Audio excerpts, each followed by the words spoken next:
Hey everybody, this is Josh Wood. I'm the host of Let the Adventure Begin, expatexchange.com's podcast about moving, living, and traveling abroad.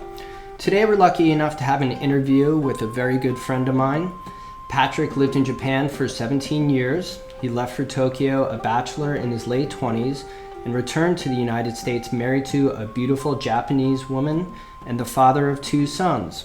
So as you can imagine, Patrick has a whole lot to share about living abroad. So without further ado, welcome to Let the Adventure Begin, Patrick. How are you today? Good. Thanks for having me, Josh. So why don't we just get the ball rolling real quickly with you talking a little bit about how your expat assignment came to fruition. The way my expat assignment initially came up was um, the guy who ran a similar function as mine in Japan. He was losing one of his managers very quickly. She was going to move to the US, ironically. And so he needed to replace her, couldn't find anybody. He asked my boss in the US if he could borrow somebody until he found a replacement.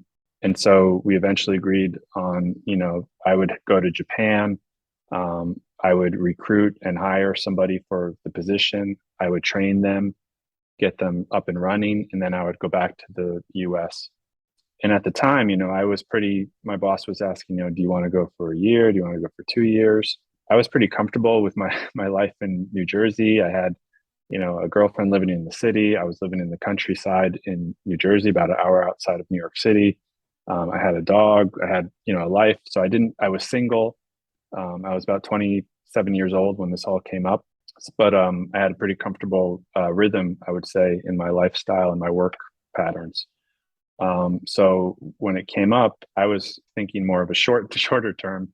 And I suggested, well, why don't I do it for 3 months? Or we finally agreed, why don't you do it for 6 months? That would be enough time probably to find somebody, hire them, get them on board, and be with them for 2 to 3 months to train them. So I went in already kind of putting a much more limited term than the usual 2 to 3 year expat assignment that our company was used to setting up. So you end up in Tokyo. What was it like adjusting there? What was it like, everyday life in Tokyo at first? And but as you were saying, Mhm. you grew up around New York City and you were familiar with that. Did that help at all? Yeah. The urban experience that you were so used to. Well, I had another, and maybe it was good to set me up for the rest of my years in Japan. I had another humbling experience when I first arrived in Tokyo. So I was working on this big project in Singapore, I mentioned. One of the customers was based in Japan. And so I actually flew directly from Singapore to Tokyo for the first time ever going to Japan. The main purpose was to deliver this proposal, a response to an RFP, along with a Japanese sales guy. We had a couple of official copies of the document. I actually had one as my carry-on bag. So, I had it with me on my body on the flight. And we arrive at Narita Airport in Tokyo. And I found that the sales guy who was on the same flight with me, he arranged for a truck, for someone else from the office to come with a rented truck to carry all the boxes of the proposal back to the office. But either intentionally or unintentionally, the truck only had two seats, one for him and one for his friend. And he kind of looked at me after he took the one that I had carried on the plane and said, okay, well, there's a bus somewhere over there, and I'll see you at the office tomorrow morning. Oh, so geez. yeah, so I found this airport limousine bus, like a shuttle bus that goes from Narita Airport, which is about an hour outside of Tokyo, to get into Tokyo. So looking back, and I think if I was going to give advice to other folks thinking about or planning on starting an assignment, I'm pretty happy that I was lost initially. I had a lot of folks from the office offering to take me out, and they were really hospitable. The first time I walked in the office, who would become my Japan manager, he immediately said, "Well, why don't you just stay for 2 years?" That was like, I think, the first thing he said to me. And I kind of smiled. I was like, laughed. I'm like, nah, I got to get back. I have a life back in the US. But, he was very welcoming. Everybody there was, very welcoming, happy to see, somebody new. But I also I took time to get lost myself. So I kind of stumbled around a bit. I found a lot of side alleys and things. And if, for anyone who's been to Tokyo, it's a labyrinth of medieval side streets and things like that. It's not a Manhattan crisscross design where everything's logically numbered. There's no Okay. street names. There's no, or there's very few street names. There's a archaic numbering system from when it was more of a feudal type city, and so it's very easy to get lost. But that was also exciting because I can remember like stumbling into a sushi bar by myself and sitting at the bar for the first time and not being able to speak or read anything, and it wasn't a touristy place, and I just smiled at the chef and said, kind of whatever you recommend. And, he gave me it wasn't anything like California roll or anything, most Americans would be used to. It was some things I didn't recognize.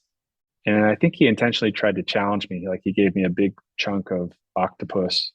And then he stood in front of me, expressionless, and watched to wait me eat it all. And I put it in my mouth, and I don't know, like I still feel he intentionally did it as a test because it was octopus is great for anybody who's had fresh raw octopus. It's really good. If it's not so fresh, or if it's boiled too much, it gets like very rubbery. And I think he must have boiled it or something, or he gave me a really rubbery hard piece, and I was chewing on that thing for about 30 minutes while he stood and stared at me. So that was I think getting lost was very good. And then trying to find my bearings. I did try to learn a little bit of language on that flight from Singapore to Tokyo. It's about I think it was like a 6 or 7 hour flight.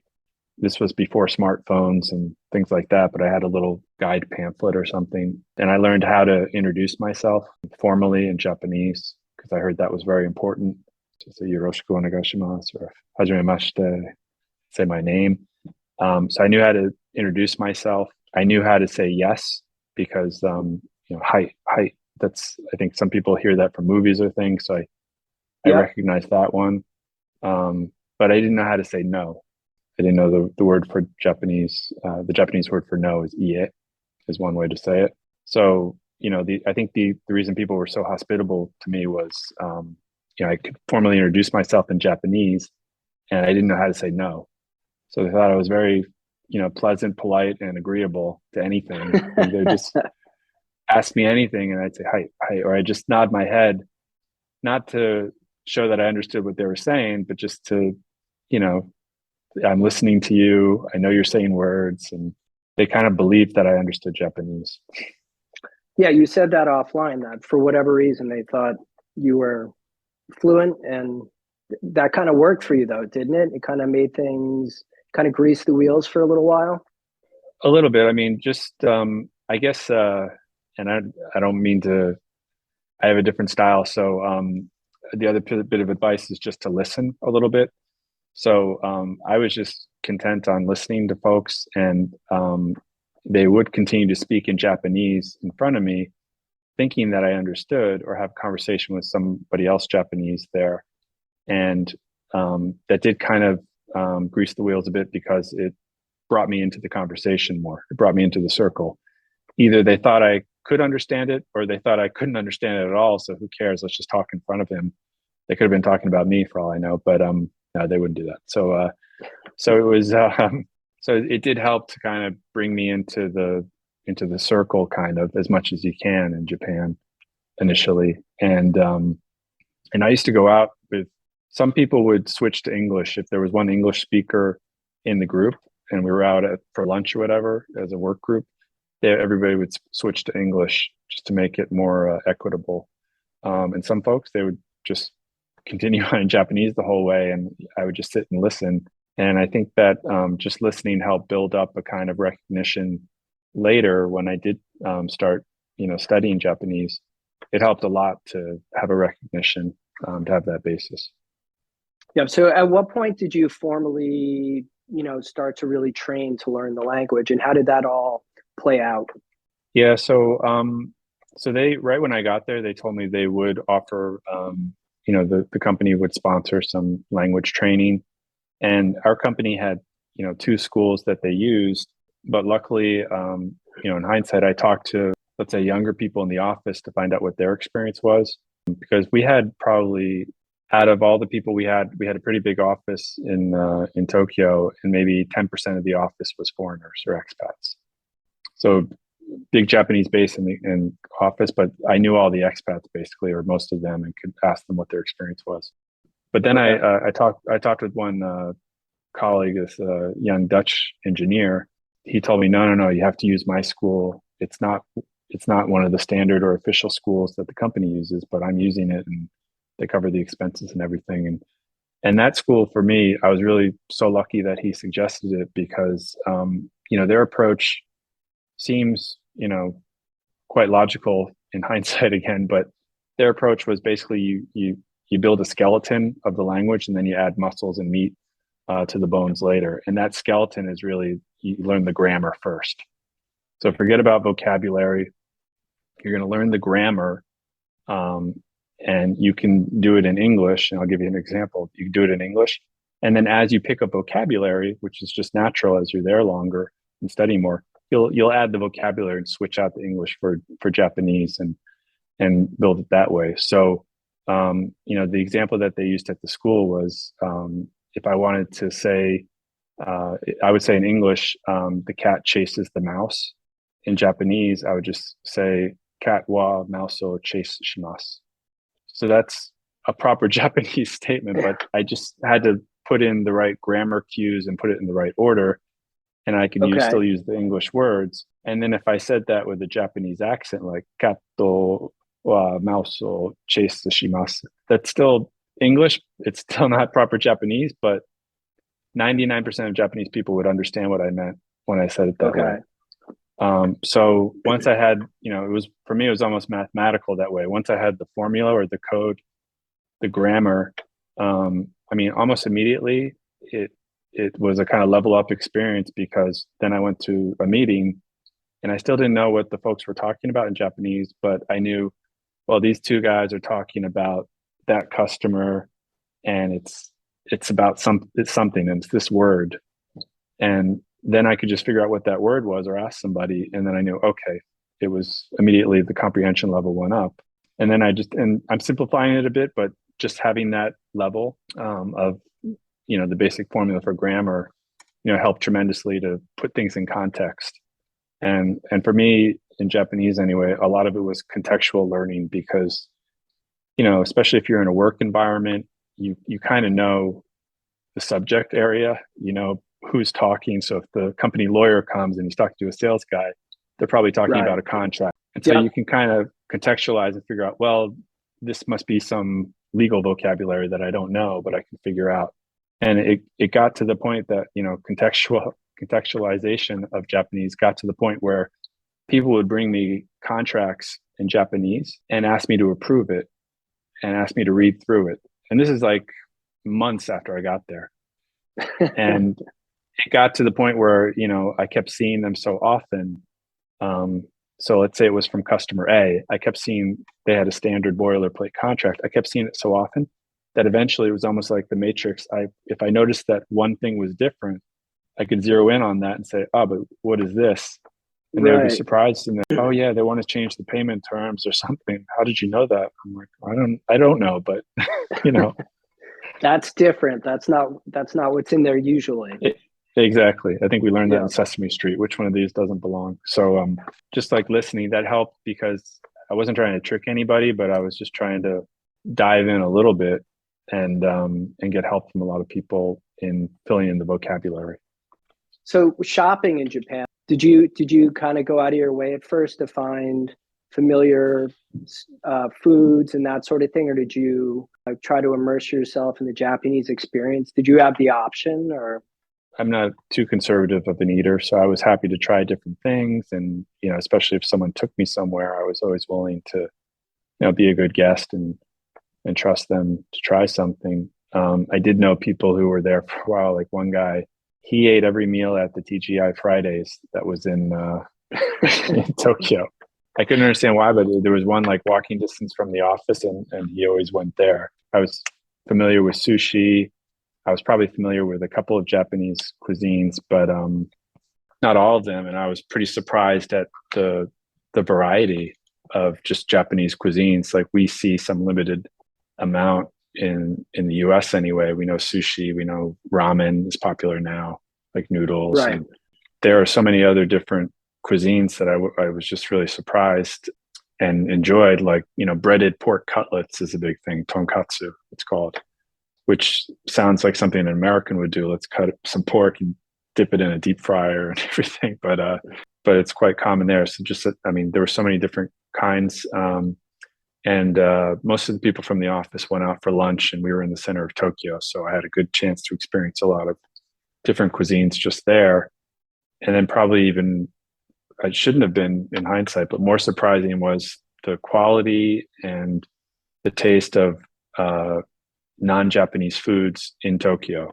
Pretty much I could find everything except there was only like one good Mexican restaurant at the time, but you could find almost any. It's an international city, even though it's mostly Japanese, Right. but they have a very good, I would say, characteristic that if a Japanese wanted to learn about French cuisine, they would go study in Paris and work at a restaurant in Paris and really study the technique down to the way you hold the blade and everything else with the knife. And they would study it, and then they would bring it back to Tokyo and replicate it, like set up the same kitchen, everything else.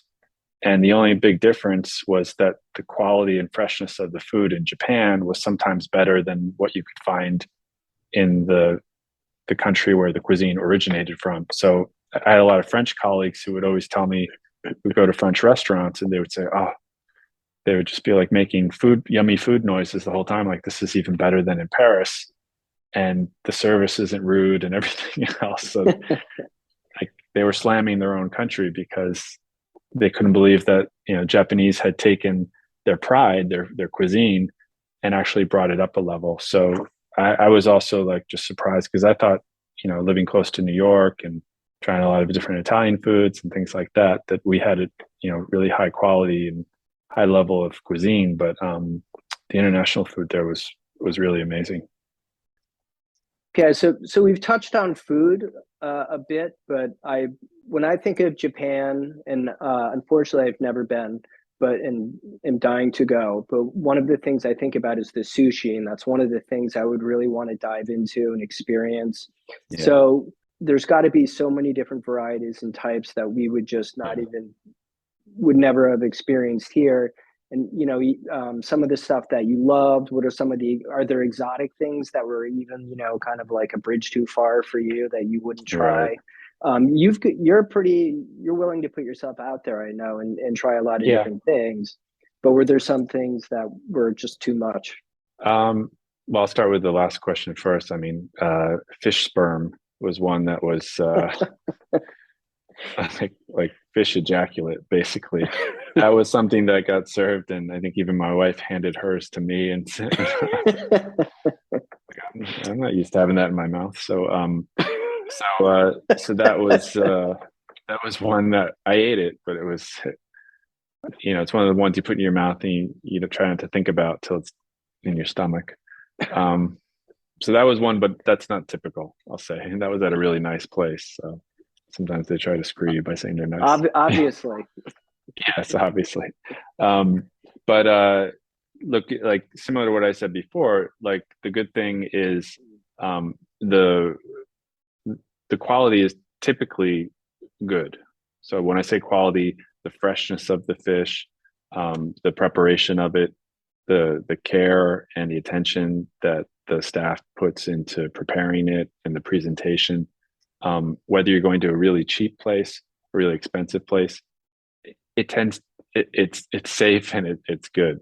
So with having said that, then it comes down to preference. So you could spend a lot and go to like one of the famous like Jiro's place, like Jiro Dreams of Sushi. His restaurant is one of the top rated ones in Tokyo, partly because of the film, but you could spend a couple $100 easily for one person to go to a place like that. But my recommendation, that's a great once in a lifetime, or I don't know how wealthy you are, 5 times in a lifetime experience, but right. You don't need to do that as my recommendation. You can have, you can find quality sushi even at, small neighborhoods, and even at, relatively cheap, like family restaurants. people are familiar now with conveyor belt sushi restaurants, and I think they even have some in the US and Europe. But Yep. that's pretty typical and usually not too expensive. But that's where they prepare a lot of standard items and put them on a plate, and it goes around a conveyor belt around the counter or around the restaurant, and you can just grab what you like, what plate you like, or you can order things, and then the plates have typically they're a different color plate means it's a different price. Okay. And so you like if you want tuna, you'll take that and you'll eat it and you'll keep the plate when the waitress comes. So they used to, when it was analog, they would count up the plates you have, like, oh, there's 5 red plates and 3 blue ones, so this is your bill. Right. Now, of course, they have hidden QR codes and stuff in the plate, so they scan it with their device and they know how much you have to pay. But something like that's fun, especially for kids. They like, if kids like trains and stuff, they like things coming on a conveyor belt. Keep the kids entertained while you're out for dinner. Entertained, right? yeah, they love it. And there's so many. I couldn't recommend one sushi place, but what I could say is there's some typical experiences for tourists or for expats.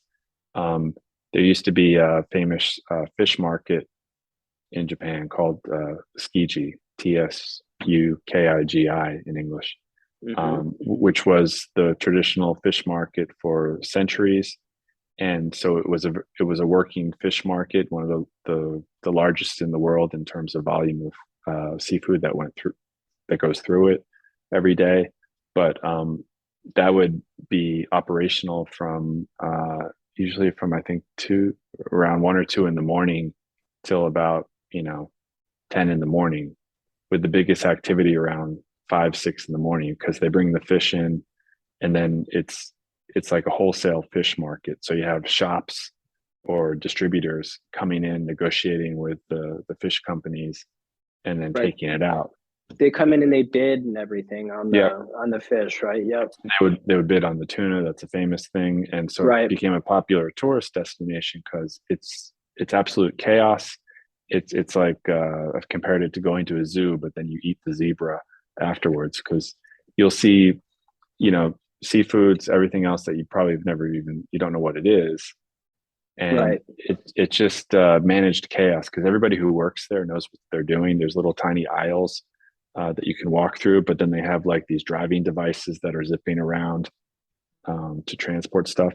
I mentioned that because that was also a popular place to go for the freshest sushi that you could have. Okay. So they have a bunch of restaurants that evolved around that, because the people who work there need to eat too. So restaurants popped up in the fish market, and that was some of the best sushi. So you could go there for breakfast early in the morning, or after a late night, just head to the fish market, and there's really, really tiny places, but it's the freshest fish in the world, pretty much. Right, and that's hard for like some people coming from other parts of the world. Like in Japan, fish will be part of just about every meal, right? Yeah. So that's did that take you a while to get used to, or is that something you just kind of dove in and? So I didn't eat a lot of sushi growing up. Right. I think my first sushi experience, proper sushi experience, was maybe I was like 16 at a restaurant in Manhattan. Right. Remember the Mita we went to? Yeah, exactly. Yeah, that's it. And this is just for people that are listening. As I said, Patrick and I are good friends, and one of our friends' fathers took us to, I think, probably a Rangers game, and then to the Mita or something like that. Or? Well, no, it was, we went in and met him for, we just wanted to meet him at his office, and he was going out to lunch with his buddy. Right. And so they took us, a bunch of, high school kids, and it was to really great place near Wall Street, Mita. And I wasn't prepared for the wasabi, I think. Yes, I remember that. Yeah, and I couldn't finish it, so I took it out of my mouth, trying to be polite, and I put it in a napkin, and I balled it up, and I hid it behind like a little something that was on the table, whether like a flower vase or something else. And when the waitress came over to clear our plates, she found it near me, And she looked at me, she said, and like she teased me that I didn't finish it and made a big point of it. But Yeah, and one last aside, I don't know if you remember yeah, the one appetizer they had there called beef negamaki. beef Is negamaki. I what don't remember. Yeah, is that's what they called it, and it incorporated beef and cheese, and it's the only time I've ever had that. It was delicious, whether it was authentic or not. oh yeah. It was incredible, and I think scallions were in there as well. Scallions, yeah. If negi is Japanese for like scallions, so and Okay, negamaki is it was beef and scallions on like a rice ball, basically. I think, yep, yep. probably. Okay, but we digress. So yeah, No, but it's a good, painful, embarrassing memory for me. right. So that Skiji market was traditionally also a fun tourist place for folks to go, and not people wouldn't go there every day. It's not like a normal everyday thing that people do, but you go there as a tourist or as an expat, you could go there. But you could also buy fish as an individual there. So we've gone there and bought, we bought lobsters, we bought fish.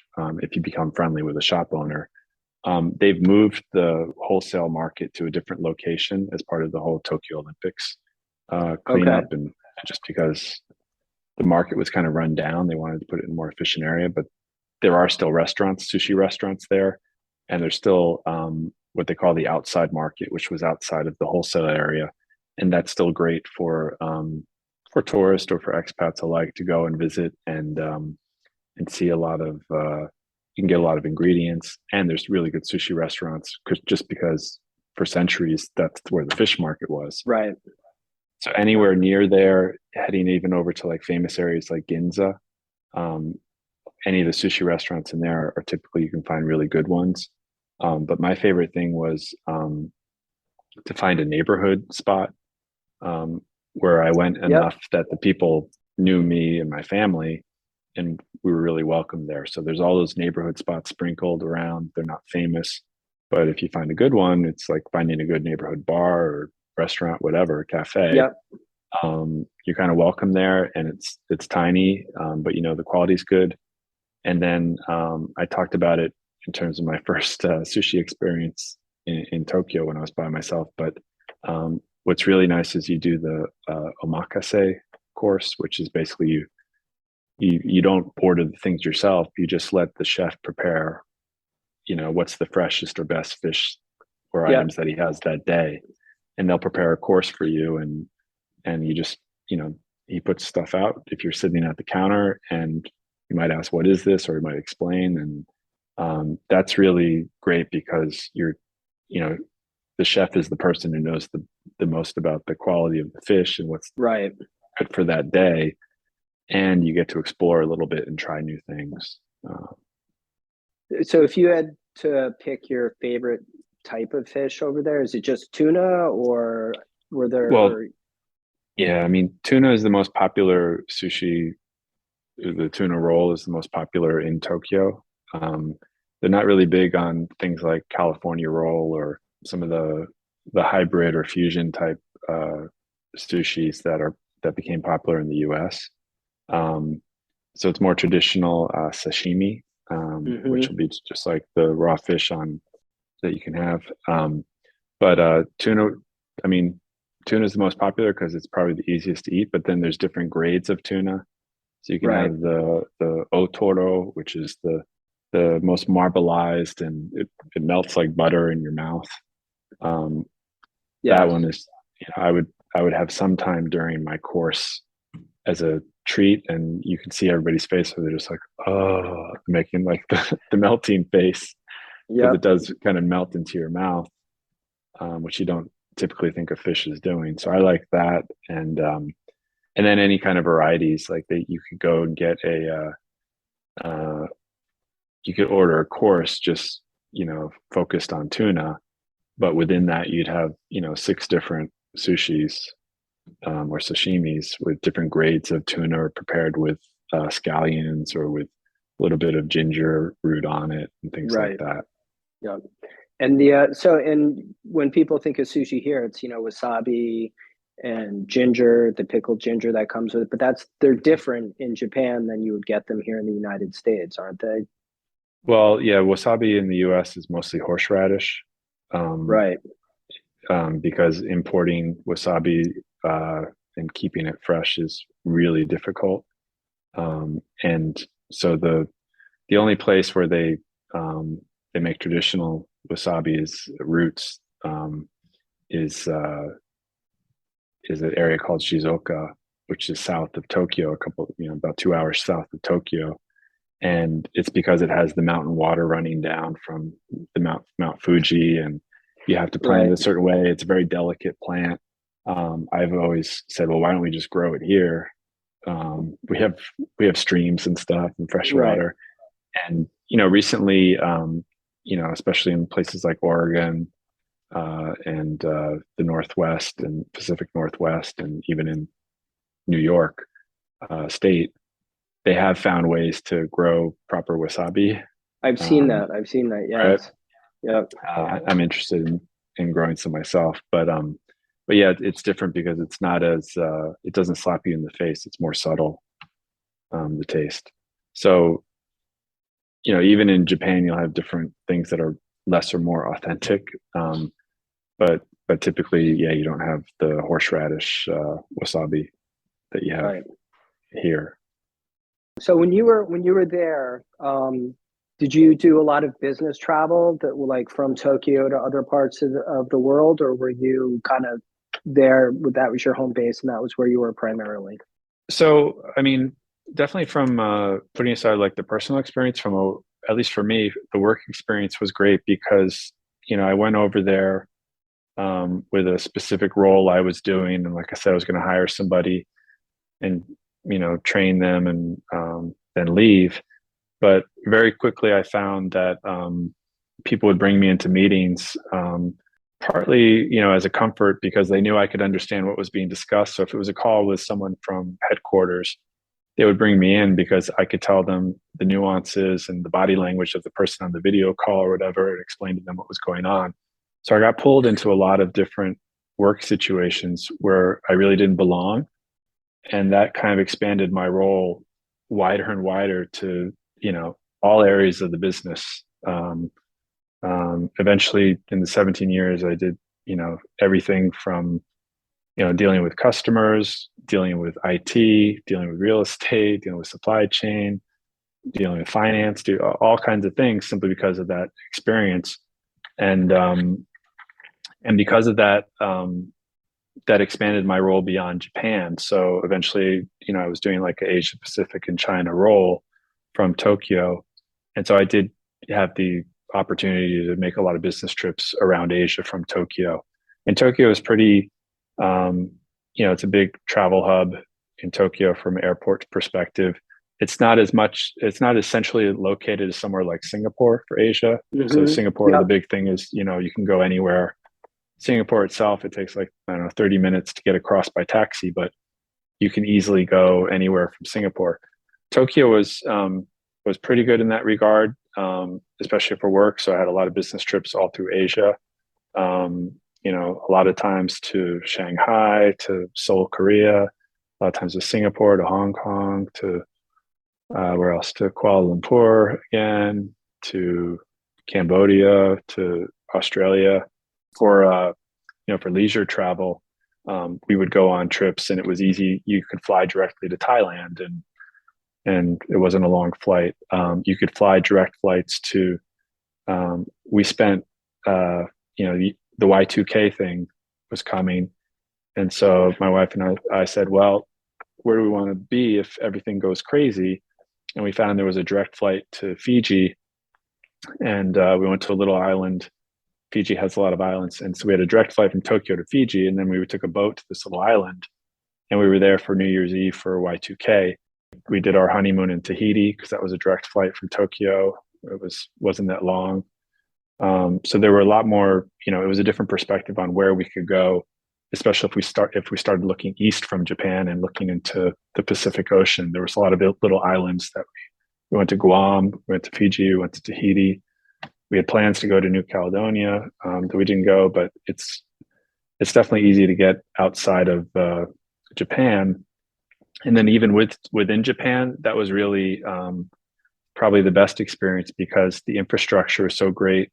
the train system is so efficient, so clean, so easy to use that getting around in Japan was very easy to do, like on a weekend, and relatively speaking, pretty cost efficient.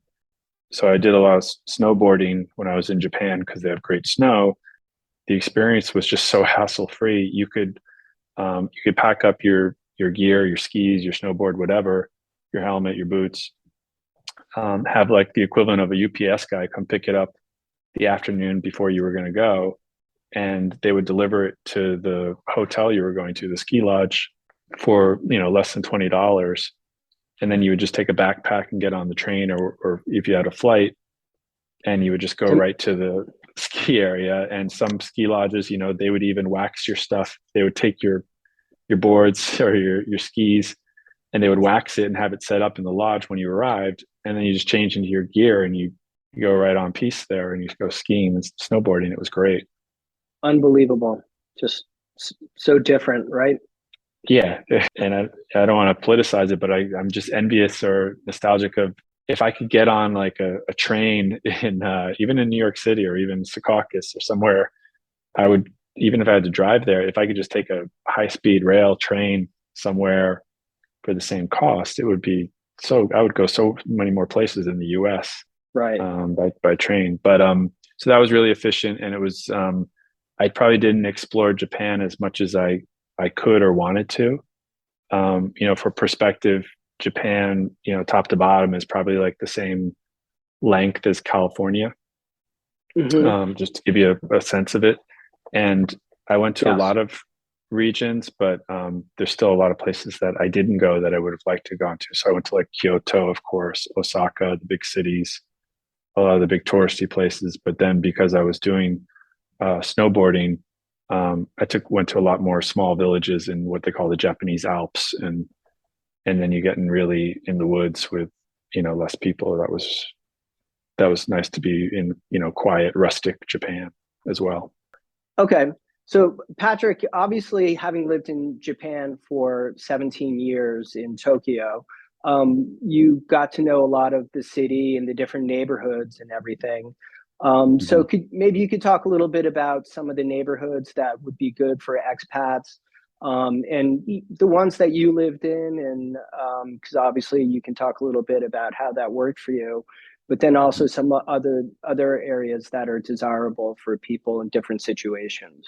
Most of the expats in Tokyo tend to live in central Tokyo, which is, for obvious reasons, if a lot of the corporations have their offices mostly in center Tokyo, people are trying to consider having a shorter commute, an easier commute. So just like any city, you'd want to think about where am I going to be spending my time, and how do I want to limit my distance and my time spent getting there. So a lot of people will center their home searches close to the offices. And then they'll also, if they're going with a family, they'll consider schools.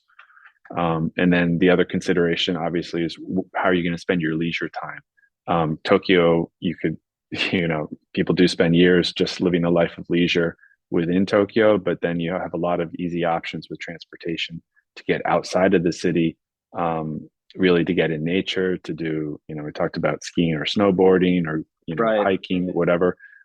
So being near either a transportation hub or more in, the outside of the city, will help you do that. So, for those who aren't familiar, Tokyo is on the water. It has a big bay. And it's also in kind of the foothills of the mountains that lead up to Mount Fuji. So Tokyo itself, it's pretty spread out. Like we've compared it to Boston or LA in terms of having different pockets of neighborhoods for entertainment or for business. It's not like, New York City or Hong Kong, which are pretty narrow and compact. And so you have more high rises, but it has those city centers or hubs spread out throughout greater Tokyo. And it's pretty hilly, not like San Francisco hilly, but again, more rolling hills throughout Tokyo. And the reason I give you that basis is because, Tokyo is a very ancient city.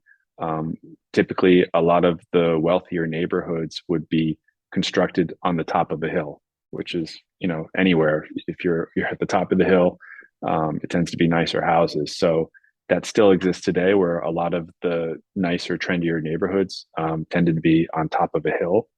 Better views, Um, right? Better views, better air, whatever.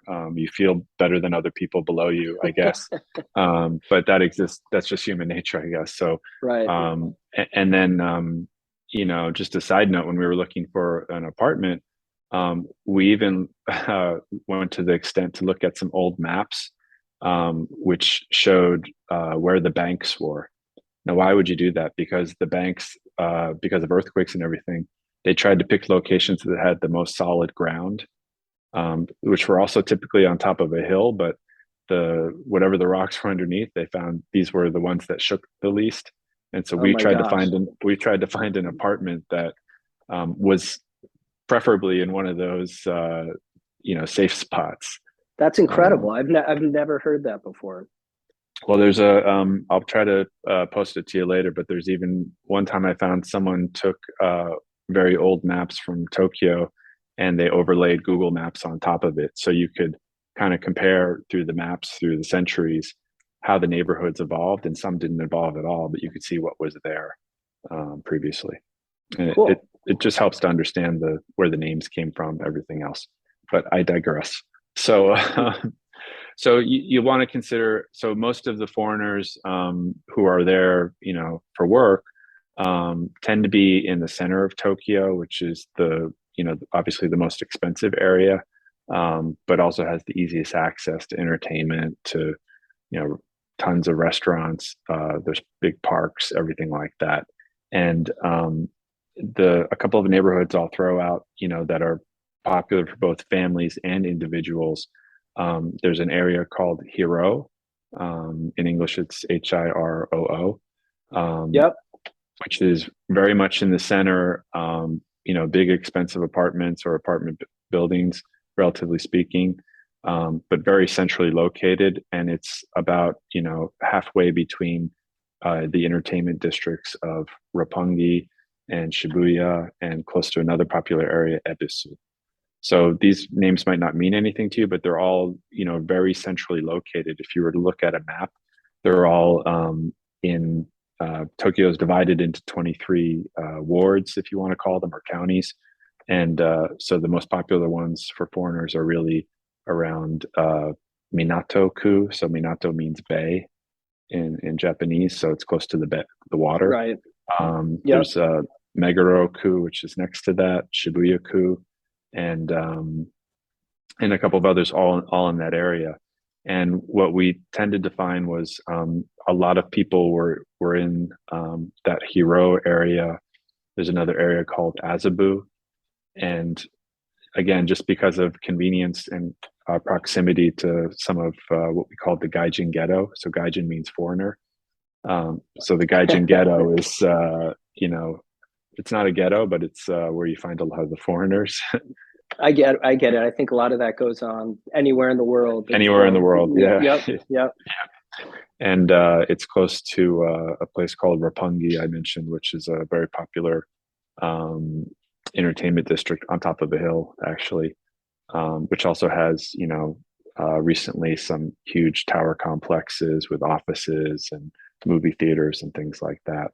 So, you tend to, if I was to go there as an individual or family, and my company set me up with a real estate agent, they have a list of areas that are popular with foreigners. So it's going to be places like Hiro, Azabu.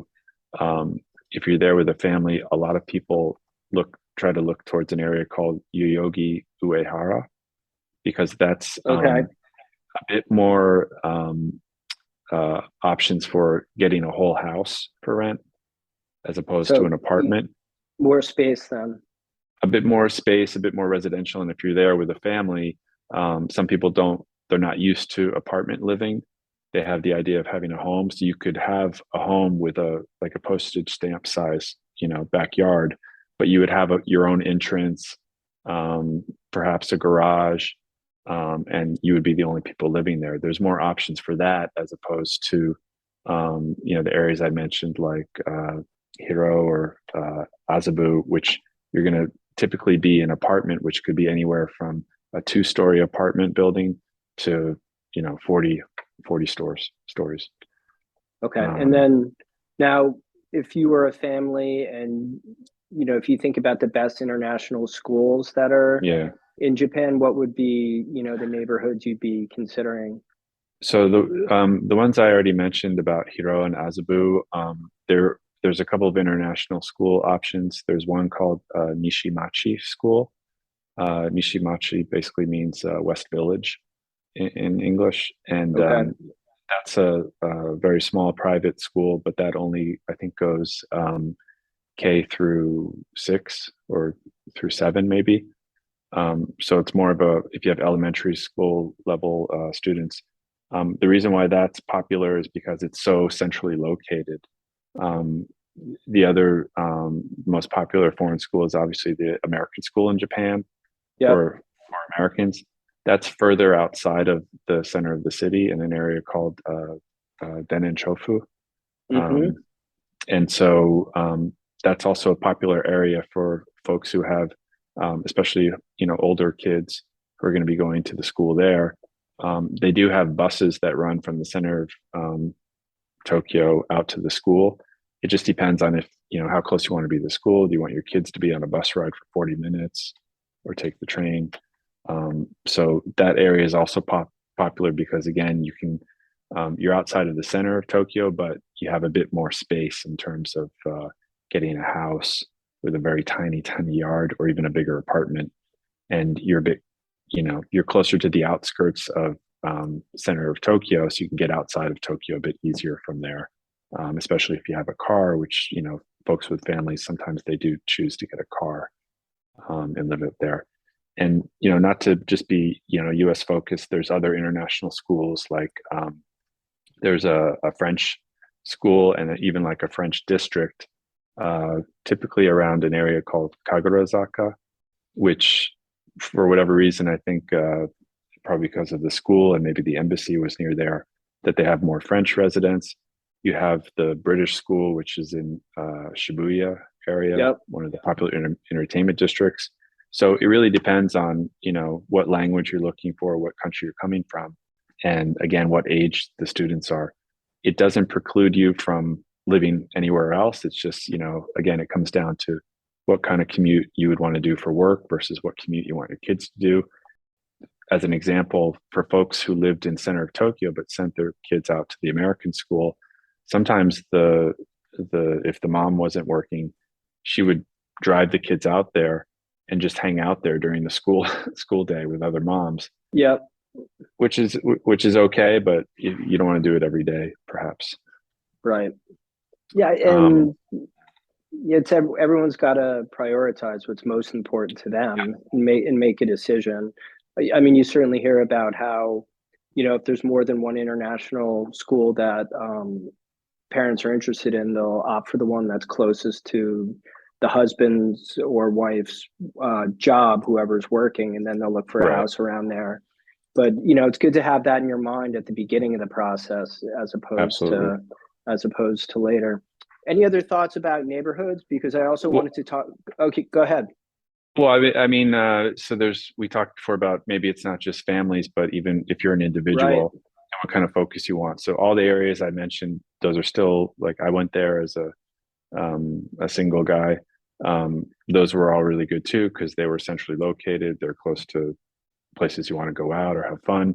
But a lot of young people would even choose to be in neighborhoods that were a bit further outside of the center of Tokyo, but had a lot more options for, I don't want to call it artsy craftsy, but it's a bit more clubby, a bit more affordable. So traditionally there was an area called Shimokitazawa, which is really, again, it's close to Shinjuku, which is a big city area.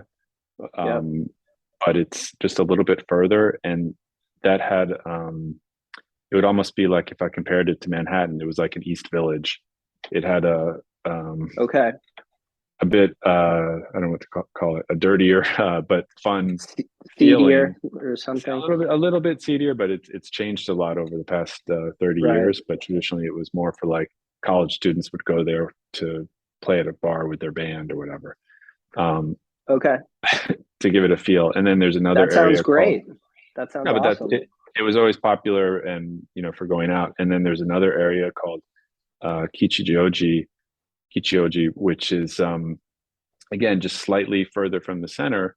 But it just seemed to have more trees, more cafes, and more events just for people in the neighborhood. So that was also a popular area for single people who maybe couldn't afford to be in the center of Tokyo.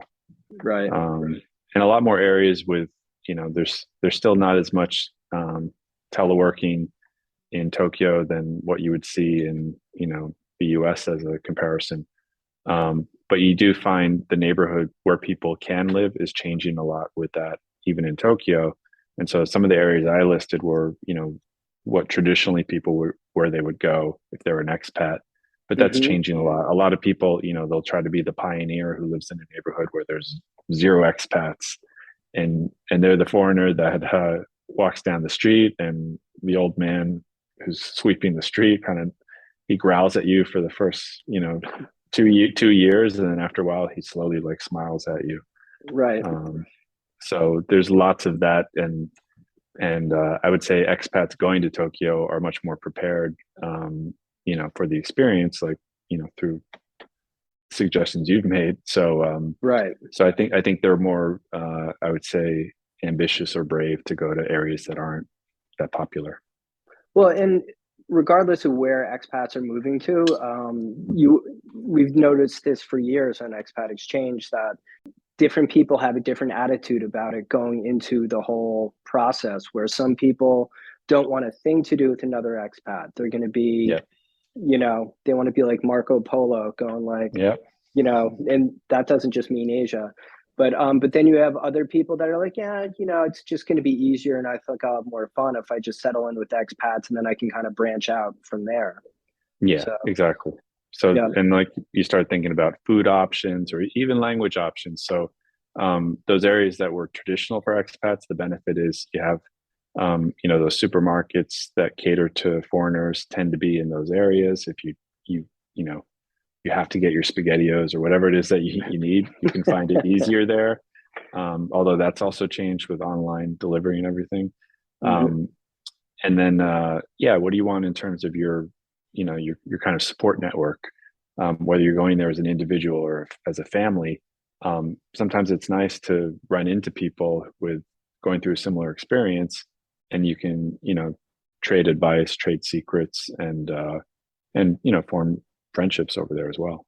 Excellent. Thank you so much. I wanted to ask three questions that we're going to be posing to expats when we interview them. If you had to choose one favorite Japanese dish or meal, what would you choose? I'm actually going to say the ramen, which is more of a comfort food. It's not very, and it's not like the cup of noodles that we would have growing up, where you just pour some hot water and some freeze-dried food. It was really, there's so many ramen shops in Japan, and different regional styles and everything. But I would have to go with a comfort food like ramen, because it just doesn't compare. There's so many little local shops that have different flavors, and again, it's the quality of the food. So I can have it's basically a cut piece of pork that's in the ramen. And that alone, you could just eat that slice of pork and that would be a full meal for you. But the way it floats on top of the noodles and everything, the presentation. So even that simple comfort food, which is very cheap and very accessible. And I'm going to go with the ramen as a favorite. Okay, great. And then, so next, if you had to recommend one out of the way place to visit that tourists almost certainly wouldn't find their way to, what would be your recommendation for that in Japan? Well, I have I have two answers. So one is actually not there anymore, but I was lucky enough to know a guy who had a friend who started a illegal bar on a boat. But just to share the experience, we knew about it, and it was not every night. And if we had some visitors, we would have to take them by taxi to an area outside of Tokyo, go through an opening in a chain link fence and go down a pier to a boat that had no lights on, and then there'd be a jazz bar inside of it. So having that kind of secret place was nice to bring visitors. But for folks, that doesn't exist anymore because it got shut down by the cops. But I would say definitely definitely get to the mountains. So go to a Japanese onsen or hot spring. It is very touristy, but they have so many, and you can go to a small mountain with and it's the kind of experience, if you're not familiar with it, you stay overnight, but you go in, you stay in the room, they bring you your meals to the room, and then you go to the hot baths at the inn, and it's just such a relaxing 100% Japanese experience to do that. And you can find a lot of little ones that are off the beaten path and not really familiar to tourists. Awesome. That's great. Okay, and then lastly, if you this one might be a little tougher. If you had to pick one thing that you wish you knew before you moved to Tokyo, what do you think you wish what would have helped you, or what would be the one thing that would have been great to have known before you landed in Japan? Well, I guess I kind of alluded to before. I said before, I wish I would have taken a bigger risk and just agreed to a longer assignment from the beginning, because obviously I stayed there for 17 years, so I liked it. And I knew I was going to like it going there, but I didn't know how I was going to like it. So I think limiting myself to 6 months initially led to more expat logistics and gymnastics that I had to go through, with extending my contract, bit by bit, and moving around. So I think if I had just, ripped the cord and signed up for like a 2+1 agreement from the beginning, probably would have been easier. I wish I would have known the implications of not doing that before going. Right. Okay, great. Well, Patrick, thank you so much for doing this. We greatly appreciate it. So much to offer and so much great advice. So just thank you so much. No, thanks for having me. I'm happy to talk about Japan anytime, and happy to any other time. Let me know, Josh. Great. Thanks, Patrick. Thanks, man.